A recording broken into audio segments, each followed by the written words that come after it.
उस लड़के को ठीक से समझाकर भेजना विपिन के लिए आसान नहीं था। ये बहुत समय लग गया। फिर उसने देखा कि सूरज तो कब का ढल चुका था और अंधेरा भी होने लगा था। लगता है इस साल मेरे पास सिर्फ 5 स्टूडेंट ही आएंगे। आज दाखिले का आखिरी दिन था। दिन ढल गया था और स्टूडेंट भी वापस जाने लगे थे। उसे तो लगा था कि वो एक भी स्टूडेंट नहीं बना पाएगा, लेकिन आज तो कमाल हो गया। उसे 5 स्टूडेंट मिल गए। 0 नंबर लेने वाले टीचर के लिए ये उतना भी बुरा नहीं था। क्लास के दरवाजे बंद कर वो अपने कमरे की ओर जाने लगा। स्कूल का टीचर होने की वजह से उसे एक अलग कमरा दिया गया था। हालांकि कमरा बहुत ही छोटा था। कमरे का दरवाजा खोल उसने एक गहरी सांस ली। पुराने विपिन की हालत वाकई खराब थी। इतना छोटा कमरा, उसमें भी नमी और हर जगह सीलन, यहाँ तक कि बिस्तर पर भी। पता नहीं वो इतने दिन कैसे जिंदा रहा। अभी इस बारे में सोचकर कोई फायदा नहीं होगा। कल से क्लास शुरू हो जाएगी और मुझे अपनी तकनीक थोड़ी विकसित करनी है। कम से कम कोशिश तो कर ही सकता हूँ।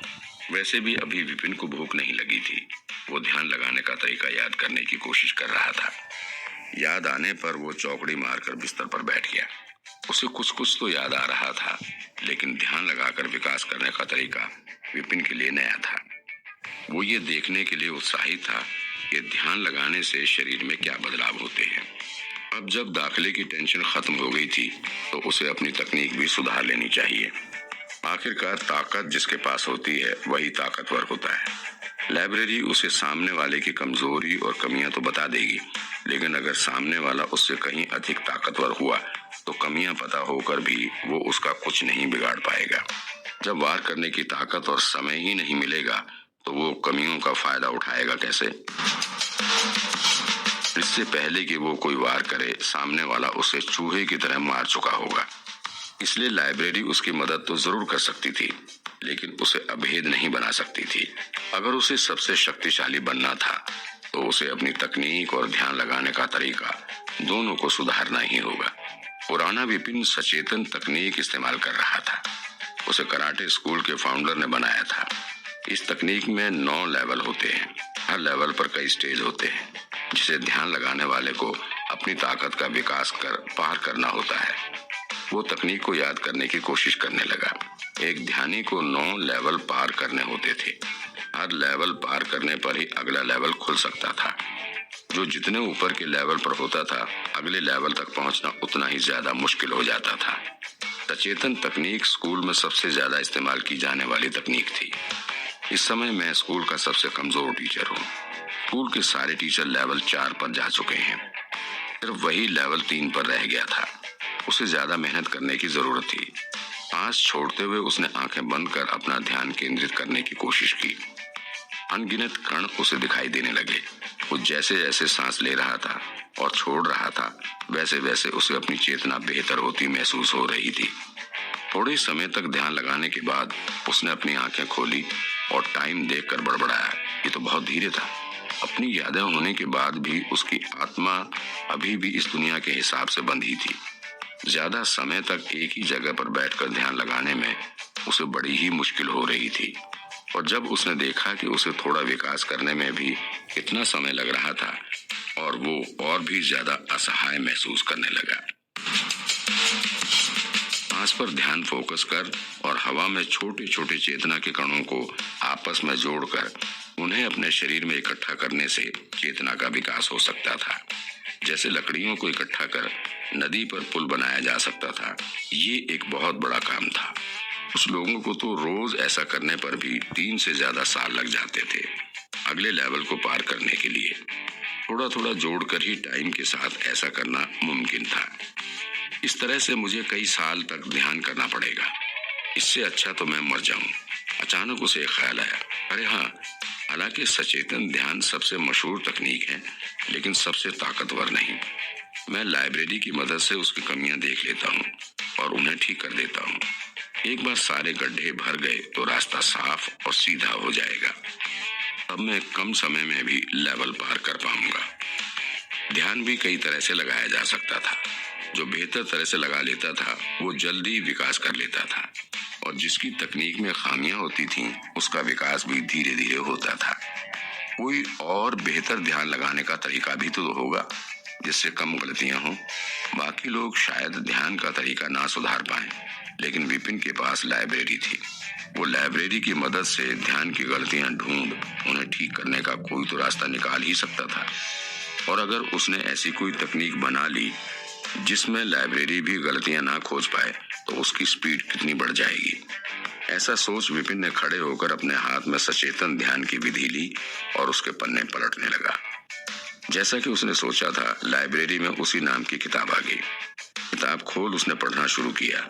इसमें तो अनगिनत गलतियां थी, 1000 से भी ज्यादा। विपिन चौंक गया। मैं इस तरीके से ध्यान कर रहा था, लेवल 3 पर ही इतनी गलतियां थी, ये कुछ ज्यादा हो गया था। ये तो खराब खाना खाने जैसा ही हुआ। कमाल की बात तो ये थी, ऐसे ध्यान लगाने से भी विकास हो रहा था। पुराने विपिन की इस तकनीक से अब तक तो उल्टे उसका बचा खुचा टैलेंट भी खत्म हो जाना चाहिए था। क्या ध्यान के बाकी तरीके भी ऐसे ही थे?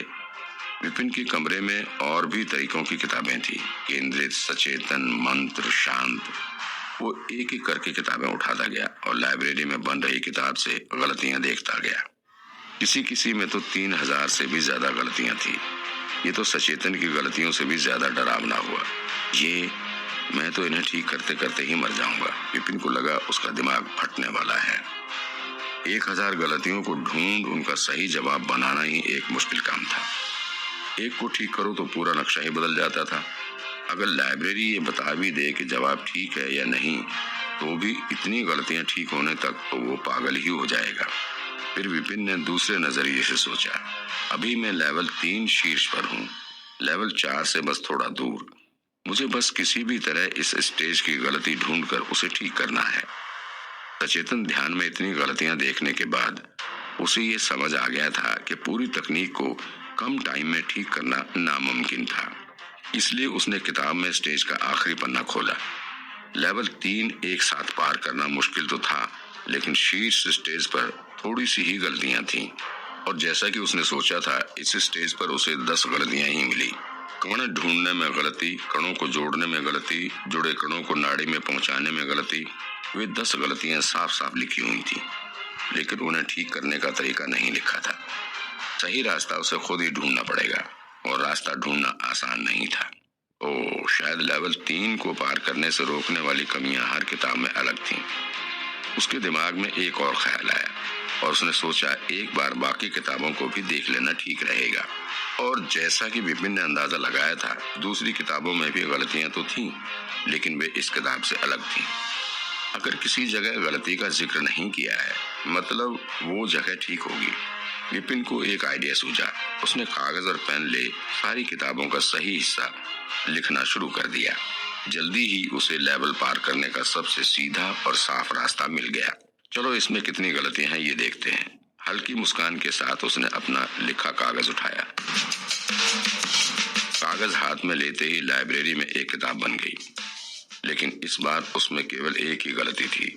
थोड़ी देर और ढूंढने के बाद उसने वो गलती भी सुधार ली और फिर से लाइब्रेरी की किताब में गलतियां पढ़ने की कोशिश की। सचमुच सारी गलतियां ठीक हो गई थी और तरीका परफेक्ट बन गया था। यही लेवल 3 पार करने का सबसे ठीक तरीका है। मैं एक बार इसे इस्तेमाल करके देखता हूँ। वो फिर बिस्तर पर बैठ गया और नए तरीके से ध्यान लगाने लगा। शरीर को ढीला छोड़कर गहरी सांस लेनी है। फिर ऐसे कल्पना करनी है जैसे ली हुई सांस शरीर के हर कोने में जा रही है। शरीर के हर हिस्से में नई ताकत आ रही है। हालांकि उसे ध्यान लगाने का कुछ खास अनुभव नहीं था, लेकिन उसे कणों को महसूस कर उन्हें बांधने में ज्यादा दिक्कत नहीं हुई। एक एक कण से कुछ ज्यादा ऊर्जा नहीं मिलती थी, लेकिन जब पूरा शरीर कणों को सोख रहा था, तो विपिन को एक अद्भुत स्पीड देखने को मिली। कण एक नदी की तरह आ रहे थे और फिर शरीर में घुलते ही बाढ़ बनकर उसकी नाड़ियों की तरफ चले जा रहे थे। बूम! उसकी आत्मा में एक धमाका हुआ। पहले वो लेवल 4 तक पहुंचने से सिर्फ एक कदम ही दूर था, लेकिन इस बाढ़ की वजह से उसकी चेतना का विकास इतनी स्पीड से हुआ कि उसे उसका असर अपनी हड्डियों तक महसूस हुआ। Level 4 stage 3। विपिन की आंखें खुल गईं। ये तो बहुत तेजी से हुआ। सचेतन की विधि के मुताबिक उसे लेवल 4 पहुंचने में ही कम से कम 3 से 5 महीने का टाइम लग जाना चाहिए था, और वो भी अगर उसकी किस्मत ने साथ दिया तो ही। लेकिन सिर्फ एक गलती ठीक करके ही उसे वहां तक पहुंचने में कितनी देर लगी? 10 मिनट, 5 मिनट। और ध्यान तो सिर्फ शायद उसे 3 मिनट ही लगाना पड़ा। और तो और लेवल पार करने के लिए उसने जो ऊर्जा ली वो पूरी शुद्ध लग रही थी, और उसमें आज तक ली हुई ऊर्जा से कहीं ज्यादा पावर थी। अगर आज तक ली हुई ऊर्जा कीचड़ जैसी थी तो आज मिली ऊर्जा झरने के पानी जैसी साफ थी, एकदम निर्मल। ऊर्जा भी कई तरह की होती थी, शुद्ध, मैली और कीचड़ जैसी। जितनी अच्छी ऊर्जा हो, ध्यानी उतनी ही तेजी से विकास कर सकता था और उतने ही ज्यादा लेवल पार कर सकता था। विपिन ने आज तक जो ऊर्जा इकट्ठी की थी वो मैली और कीचड़ जैसी ही थी। जो वो अभी ले रहा था वो इतनी साफ थी, उसके आर पार देखा जा सकता था। वो जरूर शुद्ध ही होगी। लेकिन कहा तो जाता है कि अगर किसी को शुद्ध ऊर्जा इकट्ठी करनी है तो उसे संत या देवता की तरह ध्यान लगाना होगा। ध्यान कई तरह से लगाया जा सकता था। देवता, संत, प्रेत, आत्मा या इंसान, हर तरह में भी अलग लेवल थे, नीच, बीच, अच्छा या शीर्ष। किस्सों के मुताबिक तो ध्यानी को शुद्ध ऊर्जा के लिए कम से कम संत की तरह ध्यान लगाना जरूरी था। सचेतन तकनीक तो इंसानों के लिए थी, तो फिर वो शुद्ध ऊर्जा का विकास कैसे कर पाया? लाइब्रेरी की मदद से, विपिन खुशी से चीखा। वो अभी भी सचेतन तकनीक ही इस्तेमाल कर रहा था, लेकिन जैसे ही उसने गलतियां सुधारी और सही तरीके से ध्यान लगाया, वो शुद्ध ऊर्जा विकसित कर पाया। इसका मतलब तो ये हुआ कि लाइब्रेरी में बिल्कुल सही लिखा था, सचेतन तकनीक परफेक्ट नहीं थी। अगर ऐसा है तो क्या मैं लाइब्रेरी की मदद से संत या देवता के ध्यान के तरीके के बारे में एक किताब लिख पाऊंगा? इस ख्याल से ही विपिन की आंखों में चमक आ गई।